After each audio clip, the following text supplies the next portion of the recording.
on factors that influence diffusion. Diffusion is the movement of particles from an area of high concentration to an area of low concentration. To measure the rate of diffusion, we need to know how many particles have diffused within a time period. It's worth remembering that all rates are calculated using a measurement of time. The rate is impacted by several factors, including surface area, temperature, concentration gradient, and diffusion distance. Let's consider surface area first. Where diffusion occurs across a membrane, such as the cell membrane, the rate of diffusion is faster if there is a larger surface area over which diffusion can happen. This cell has a small surface area compared to this cell, which has a larger surface area. More particles can fit around the surface of the second cell compared to the first cell, so more particles can be moving in and out at once. There are many examples of biological systems which are adapted to have a large surface area, such as the villi in the small intestines. The rate of diffusion is faster at higher temperatures. This is because particles have more energy as temperature increases. However, it is important to remember that in biological systems, high temperatures can have a negative effect on diffusion as it leads to denaturing of proteins. The human body, for example, has an optimum body temperature of 37 degrees Celsius. Higher temperatures can damage membranes and denature enzymes. The rate of diffusion is also increased if there is a steeper concentration gradient.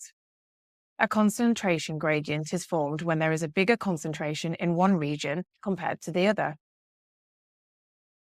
However, note that particles are always moving, so diffusion doesn't stop when the gradient is zero. Instead, particles move equally in one direction at the same rate that they move in the other direction. A shorter diffusion distance increases the rate of diffusion. This is because particles have less distance to travel. Where the rate of diffusion is important, the diffusion distance is shorter as cells are adapted to be thinner. Alveoli in the lungs have flattened epithelial cells to reduce the diffusion distance for oxygen molecules. This makes gas exchange more efficient. This question is similar to one that you might encounter in an exam. Take some time to study the labels on the graph. This graph shows the relationship between the rate of uptake by epithelial cells and the external concentration of monoglycerides. It is a good idea to use the wording of these labels from the graph in your answer to avoid any potential confusion. A description of this graph should briefly say what the relationship is between the two variables. As the concentration of monoglycerides increases, the rate of uptake of epithelial cells increases. It is not enough to simply say it is a positive correlation. However, we should also note that the relationship is proportional or linear. This means that the gradient of the line is not changing. Next, we need to explain why the pattern appears like this based on your knowledge of concentration gradients. This is because the steeper the concentration gradient, the faster the rate of diffusion.